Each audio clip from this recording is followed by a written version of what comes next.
আসমা পেশায় একজন গৃহকর্মী, সহজ ভাষায় বলতে গেলে কাজের বুয়া। সে মানুষের বাসায় কাজ করে উপার্জন করে। আসমার পরিবারে শুধু তার এক ছেলে, নাম টিটু। তার বয়স কত আসমা তা হিসাব করে জানে না। সেই 2002 সালের বন্যার সময় টিটুর জন্ম হয়েছিল। আসমা না জানলেও আমরা পাঠক হিসেবে হিসাব করে বের করতে পারি যে টিটুর বয়স 1-8। আসমার স্বামী মোতালেব মিয়া। আজ থেকে 5 বছর আগে তিনি এই বস্তিরই অন্য এক মেয়েকে নিয়ে চলে গেছেন। এরপর আর কোনোদিন কোনো খবরও নেননি। টিটুর বয়স যেমন আমরা হিসাব করে বের করলাম, তেমনি আসমার বয়সও সম্ভবত বের করা যাবে। কারণ আসমার জন্ম 1986 সালের কুখ্যাত বন্যার সময়। তাহলে আমরা কি হিসাব পেলাম? আসমার বয়স 3-4 এবং 1-6 বছর বয়সে মা হওয়ার কারণে তার ছেলে টিটুর বয়স 1-8। ছেলের বয়সের হিসাব থাক, আমরা বরং গল্পে ফিরে আসি। আসমার স্বামী মোতালেব চলে যাওয়ার পর আসমা অথই জলে পড়ে যায়। এত ভালো একজন মানুষ এমন কাজ করতে পারে তা আসমা ভাবতেই পারেনি। সে আসমাকে খুব ভালোবাসত। মোতালেব ভ্যান চালাত এবং যা উপার্জন করত তার পুরোটাই আসমাকে দিয়ে দিত।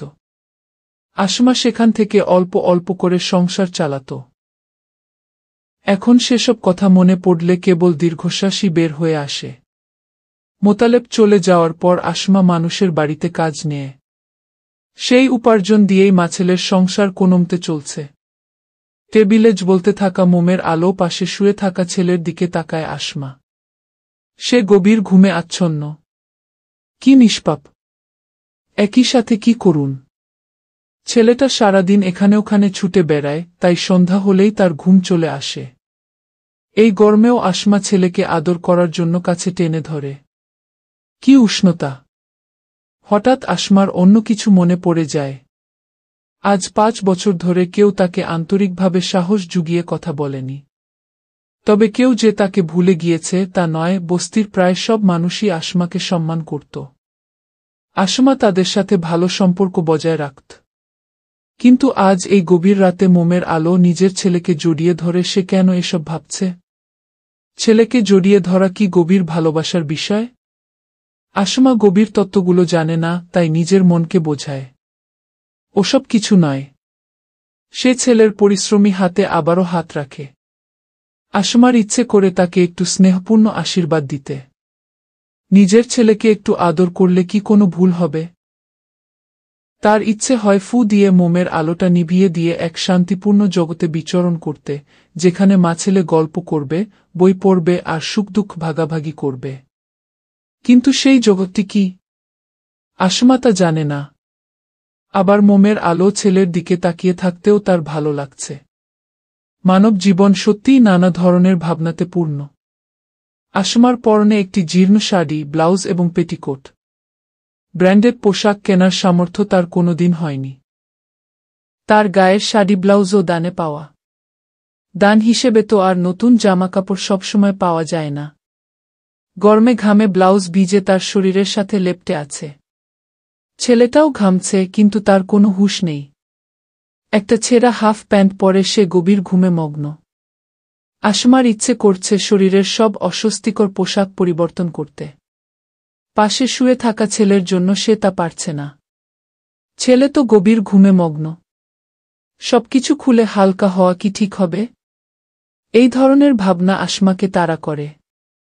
মনের ভেতর থেকে কেউ যেন বলছে, পরিষ্কার কাপড় পরে নাও আসমা, যাতে আরাম পাও।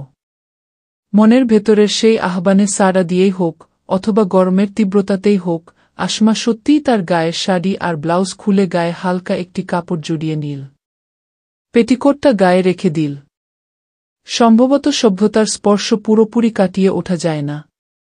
আসমার ইচ্ছে করে টিটুর হাফ প্যান্টটা একটু ঠিক করে দিতে। ছেলেটা কি সুন্দরভাবে ঘুমাচ্ছে। সে তার মায়ের গায়ের রং পেয়েছে, মোমের আলো তাকে লালচে দেখাচ্ছে। আসমা নিজের হাতটা ছেলের পিঠে রাখল। তার কোনো সাদা শব্দ নেই। তারপর কি মনে করে সে ছেলের জামাটা গুছিয়ে দিল। মনের ভেতর এক ধরনের স্নেহ বয়ে যাচ্ছে। আসমা কি তার কিশোর বয়সী ছেলেকে গরমে স্বস্তি দিতে জামাটা গুছিয়ে দেবে? কেন দেবে? কি লাভ এতে? ছেলে তো বলেনি, মা আমার গরম লাগছে। তাহলে আসমার কেন এমন মনে হচ্ছে যে ছেলের জামা গুছিয়ে দেওয়া উচিত? তার মনটা হঠাৎ এত অস্থির হয়ে উঠেছে কেন আজ? এই মোমের আলোর প্রভাব, নাকি এই আবহাওয়ার? এই মোমের আলো তো আগেও ছিল, এই আবহাওয়াও আগেও ছিল। তাহলে আজ কি হয়েছে? ভাবতে ভাবতে সে ছেলের জামার ভাঁজ ঠিক করে দিল। যেন আসমা নয়, তার হয়ে অন্য কেউ কাজটা করল। আসমা নিজেই যেন টের পেল না।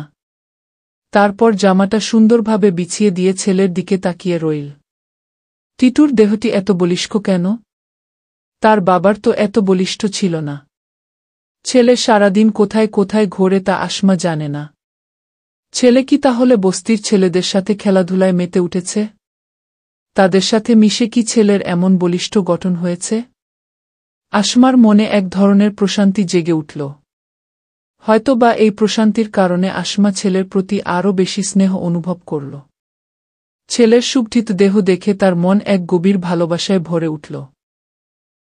দীর্ঘদিনের কষ্টের পর যেন তার ভালোবাসা নতুন করে জেগে উঠছে।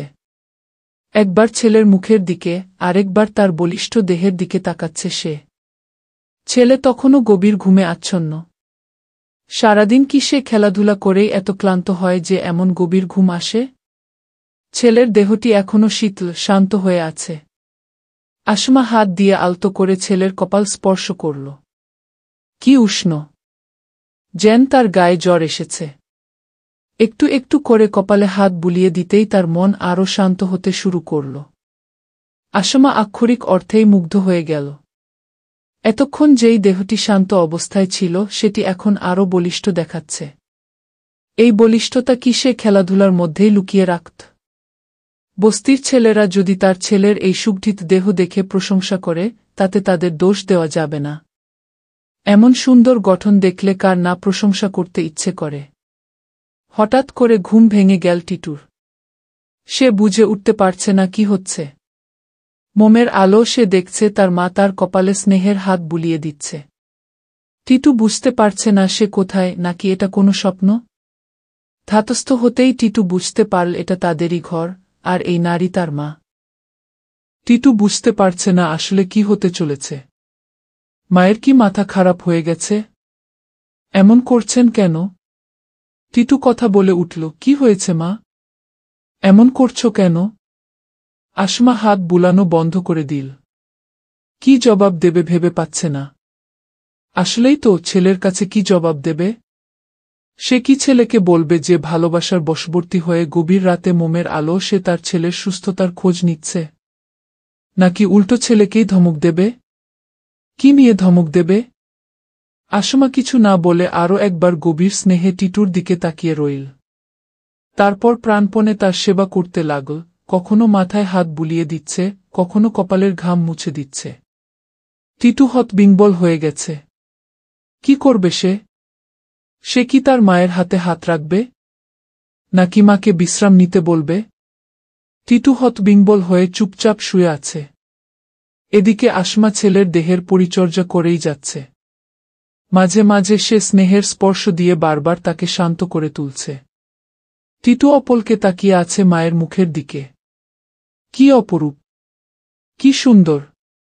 কতদিন এই স্নেহপূর্ণ মুখ সে মনে মনে ভাবত, যখন ছোটবেলায় মা তাকে গল্প শোনাত কিংবা গান শোনাত।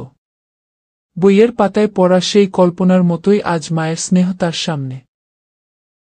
এটা কি স্বপ্ন? নাকি অন্য কিছু? এটা কি অন্য কোনো জগৎ? নাকি চিরচেনা সেই জগতেরই অন্য কোনো রূপ, যেটি এতদিন রয়ে গিয়েছিল দৃষ্টির অগোচরে? টিটু ভেবে পায় না।